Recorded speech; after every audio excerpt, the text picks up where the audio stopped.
Welcome back to Conversations with Kendall. I am your host, Kendall Ficklin.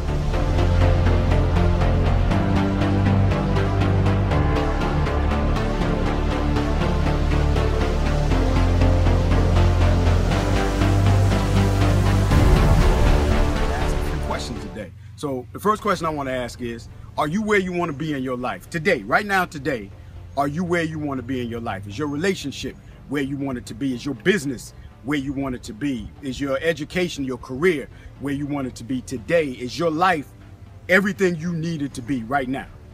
Answer that question, to be honest with yourself. Second question I want to ask is, what's the one thing that you know you need to do, that you know you have to do to get to where you want to be in your life? There's something that you have to do to get that relationship right. It's something that you have to do to get your business together. It's something that you got to do to get that degree. It's something that you have to do to get to where you want to be. What is that one thing? I want you to write that down. What's that one thing that you got to do?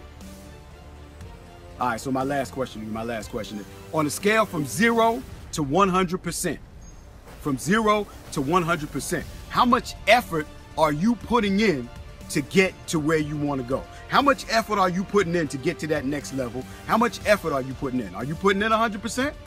Are you putting in 80%? Are you putting in 50%? Be honest with yourself. Keep it real. Keep it 100. How much effort are you putting in to get to where you want to go? So my last thing is, if you're not in any of those places and none of that is getting done, what's got you stuck? Why are you stuck? You putting in minimum effort and expecting maximum result. I only know it because I lived it. So look, this is my first book. I wrote this book 4 years ago. It's called Rise and Grind, Good Isn't Good Enough. 4 years ago I wrote the book. And I remember when I decided to write the book. I remember when I decided to write it. I told my wife, I said, look, I'm gonna write a book, write this book. I told my children I'm gonna write a book. I told everybody I came in contact with, I'm about to write this book. I'm about to get this thing going. I'm about to get this thing popping. So a few months went by, and I didn't know what I was doing. Make no mistake, I didn't do it. Look, I barely got out of high school. Not that I was dumb, I just was lazy and just didn't put the work in. But I couldn't tell you with a predicate or a subject. I couldn't put a verb and a noun together. So I'm not the writer. So I'm telling everybody I'm gonna write the book, and a few months went by, and people coming back to me and they asking me, Kendall, yo, how's the book? And I'm like, man, book on fire. It's going good. Quiet as kept, I hadn't even started writing the book. A few more months go by, people are like, yo, where you at with the book? What's up? When is the book coming out? I'm like, man, I'm halfway there. I'm like 60% there, almost there. Still quiet as kept. I hadn't even started writing it. I wasn't putting in the necessary effort. I wasn't putting in the work that needed to be put in to get it done. But my effort wasn't matching my expectation. I had to make a decision to get it done. So I got on that mega bus and I went down to Jacksonville for a weekend, and I locked myself in a hotel room, and I said, by the time I walk out of this hotel room in these next couple of days, I want to have this book done. And within the next 2 days, man, I put in some all-nighters. I put the work in. I went hard.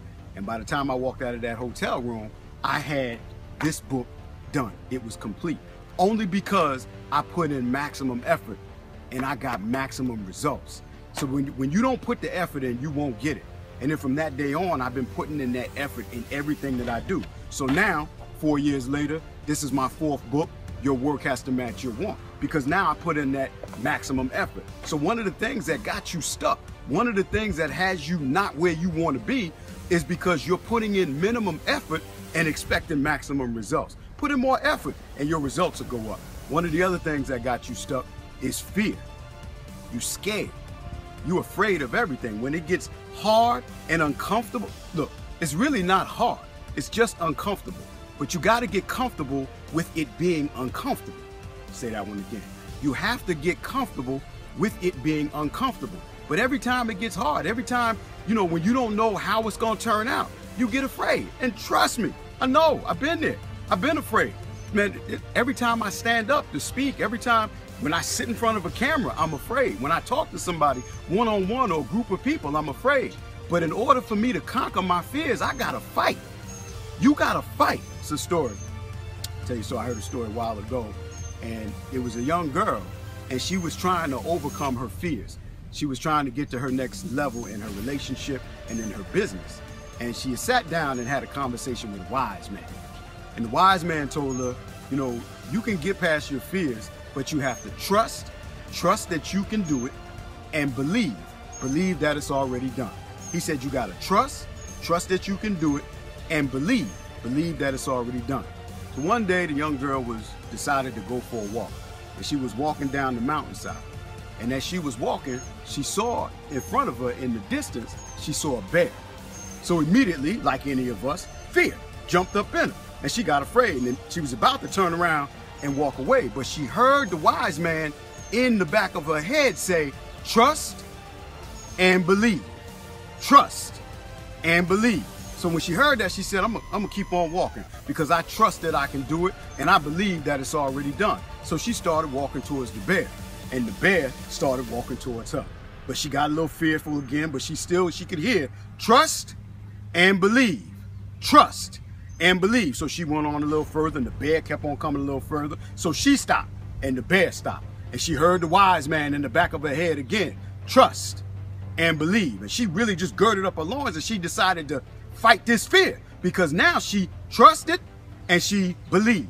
So as she started getting closer to the bear started getting closer to her. At a point, the bear just stopped. And the bear turned around and ran away. And she trusted and she believed. The moral of the story is, we are all going to be made afraid, but you cannot let your fear punk you. You gotta trust that you can do it, and you gotta believe that it's already done. Don't let your fear punk you. Put more effort in and you'll get more results. Thank you for listening. Share this with somebody that you know needs it. Share it with somebody that you know could use it. I'll see you next week. Thank you again.